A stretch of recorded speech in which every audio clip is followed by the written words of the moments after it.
Hey guys, welcome back to the Faithful Farmer Mama. Join me today as we go outside. So let me just tell you, I am so excited about this warm weather that we've been having. So today I want to show you a little thing that I have decided to do to start my seeds, because as everywhere else in the US, we get this beautiful spell of gorgeous weather for about a week, 2, maybe 3, and then bam, we get hit with a freezing night and it kills everything. Join me today as we start some seeds in a milk container that will help to keep them safe from frost and yet still help to get them started.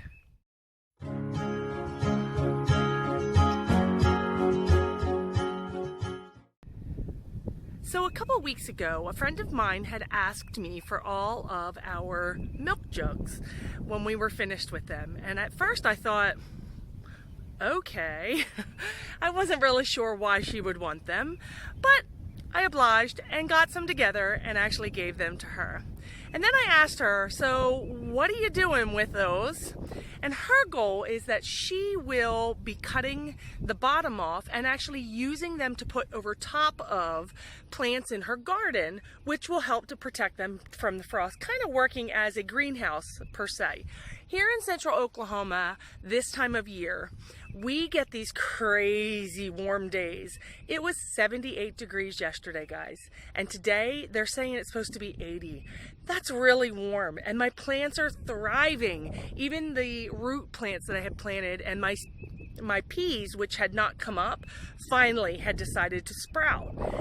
Now, keeping them safe from the frost that will be coming, because they are coming those days, looking at our calendar and at our weather guide, we actually have a day that gets down to 33 at night, and sometimes it dips lower than that. So it's not a hard frost, but it is a frost, and I want to make sure my plants are okay. Now, I have started a lot of seeds, as you have seen, and I decided to try something new, and you probably saw it in my last video about cutting a milk jug in half and starting seeds inside a milk jug. I am so super impressed that every time we finish a tea, like a sweet tea container or a plastic milk jug, I actually take it outside and put some seeds in it. So today I'm going to show you my technique to actually get one of these jugs together. So I want to thank you again for being here, and we are going to go ahead and get this awesome little milk jug. We're going to make this into a little greenhouse. Let me go ahead and show you what they look like. So these are my 3 little greenhouses that I have started. One is cilantro, one is lettuce and spinach, and the other one is a salvia. It's a type of flower. These were started the 27th of February. And I just wanted to show you, just in that short time, I already have green in there, and I'm so excited because I haven't added any water to these. Look at this beautiful stuff. Lettuce is on the right-hand side, and spinach is on the other. Now this one is a newer one. I actually planted this, I want to say on the 6th, and it's on, when you see this it'll be a little bit later, but right now it's only the 12th. So these are the things that you're going to need. Of course, you're going to need wet soil. Many of you know that I like to make sure that my soil is moist before I actually do anything. So that is actually already taken care of. You will need a milk jug. You will need a pair of scissors. You'll also need some tape to tape it back together, and seeds. So I am putting sweet peas in there. Let's see if this will focus in there for you. This is a perennial sweet pea mix. These are not sweet peas that you eat. These are sweet peas, the flower, and many of y'all know that I am on the mission to start a cut flower garden. It actually will be happening a little bit further than this on this screen right here. You just kind of can't see it, but I can show you that in a little bit. So we're going to actually plant the sweet peas in this container. Now, one of the things with sweet peas, because the seed is so large, it's really important to soak your seeds overnight. Let's see if I can get them down there. Where is it? So I've had these soaking since yesterday, and they will actually soften up a little bit and they'll germinate a lot better. Side note, really quickly, that noise in the background, my neighbor has decided to come out and put manure on his field while I'm out here. They have hay and alfalfa out there, and also cows. So we're just gonna have to deal with that sound, and I'm sorry. So the first thing you're gonna do is you are gonna take your milk jug. I generally will cut it right here about where my handle is. Gives me just plenty of space to go all the way around, and then plenty of space to actually tape it back on top. So I just continue to cut. There we go. As you can see, I will leave a little portion so that when I go to tape it back together, it's actually in the same spot. Now, I'm going to put some dirt in the bottom half of this. My container with dirt in it, I leave it about maybe an inch from the top, so when I do cover my seeds, I can actually put a little bit of dirt up there and it won't be above the line. So, and I'm sorry that you can't see down. I don't have an extra hand today to actually do this. So, as you know, I am a big stickler about labeling. I always forget what I plant. So, I label all of my things with what it is. So these are sweet peas. I do label what type it is. This is a perennial mix. And then I do put the date on there so that I can always go back and look later so that I can remember, because a lot of times I can't remember. So on this, let me go ahead and show you down here what we're gonna do. There's my milk container, and we are just going to take our seeds here and put them onto, shall I say, our soil here. Now, these are pretty big, believe it or not, so it's really easy to see where they are compared to, like, this is actually a fertilizer pellet in there. But you can actually see the seeds and where you lay them so that you know if you're putting them too close or if you're putting them too far apart.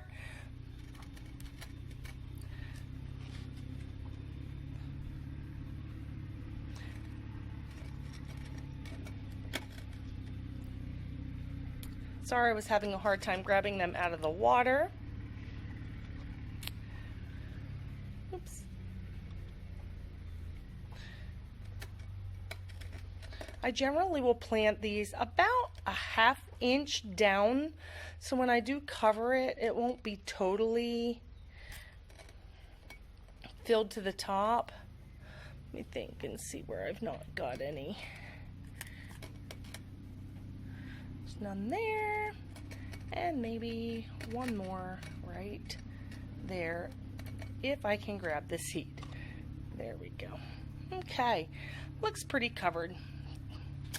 So then we are going to go ahead and just add the dirt on top and cover them. See, the good thing about doing this, even if you live in a colder climate or if you don't have a place to really germinate seeds because of how you live, maybe you live in an apartment or in smaller land, this is a good way to get them started, and you can just set these in your windowsills. Okay, so there is that there. Now I'm going to actually use a little bit of this water here to get these watered, and then I'm going to go get my spray bottle and spray the top. Okay, so this is I got this at Dollar General, probably maybe 2 years ago, I guess. It's an air sprayer, which I love. So you would just pump this stuff in here and then it actually sprays. And what I like about it is the pressure is not really hard. so that it doesn't actually kill my seedlings or my seeds. It doesn't bury it too hard, but yet it gives it the water that it needs, which is phenomenal. So our last step is to actually tape up our milk jug. So we're going to do that right now. So I'm just taking, this is just plain duct tape, and I am going to actually wrap this right around the edge where the seam is. And guys, I have to apologize to you. I'm a lefty, so sometimes I don't realize that my left hand is always in the way. So I'm sorry for that. Right now I can't get this. There we go. And I will, uh-oh, my little tag is out. I will generally do 2 coatings around here just to make sure that it is sealed.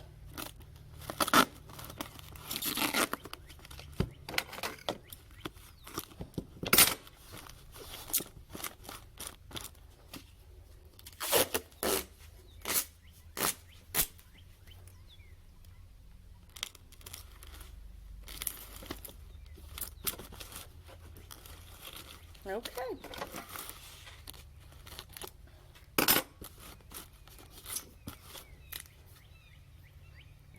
And then of course the last thing I always do, I like to make sure that I label on the outside as well. So I'll actually write on here sweet peas. And I'm going to write flowers because then I will be absolutely sure these are not the peas that we're eating. And then I put today's date, which is March 12th, so that I can always make sure I know what is inside my container. And then the last thing I do, I am going to sit this here next to the other ones. It will collect moisture inside there, and over the next 10 days or so, we should start to see some sprouts. Sprouts like these. I'm so excited, guys. I have planted lupine. Look how beautiful they look. And I planted some forget-me-nots. I actually have forget-me-nots growing, and helichrysum is growing. They're just so beautiful. Now join me for a little wildflower and bulb production all over the farm. We have a lot of cottonwood growing on the farm, and this one is snuck inside of a cedar tree. The purple nettles are going bonkers in my yard. They are everywhere. And then we have these cute little white flowers that I'm not even sure what they are. They're really close to the nettles, but they're a lot lighter in color than the nettles. They're almost white. There's 2. And they tend to grow in patches like this. Of course, the dandelions are coming out, which is the first food that our bees will have. This pit here was for my chocolate mint, but I see that it has sprouted and it's moving, which is wonderful. I love chocolate mint. And this here is my lemon balm, which is already starting to thrive. This year we planted bulbs all over the property, probably about 200 of them. Tulips, daffodils of all different kinds. One's getting ready to sprout here. I do have different kinds of daffodils. I love the deep yellow in the middle of these. Look how beautiful. This is sedum. A friend of mine gave me this, and the last time I showed it, they were just little teeny green spots. And it is so kind of hard to see. Hi, Marble. And then there's Dusty. But this whole field is full of purple nettles. I mean the entire field.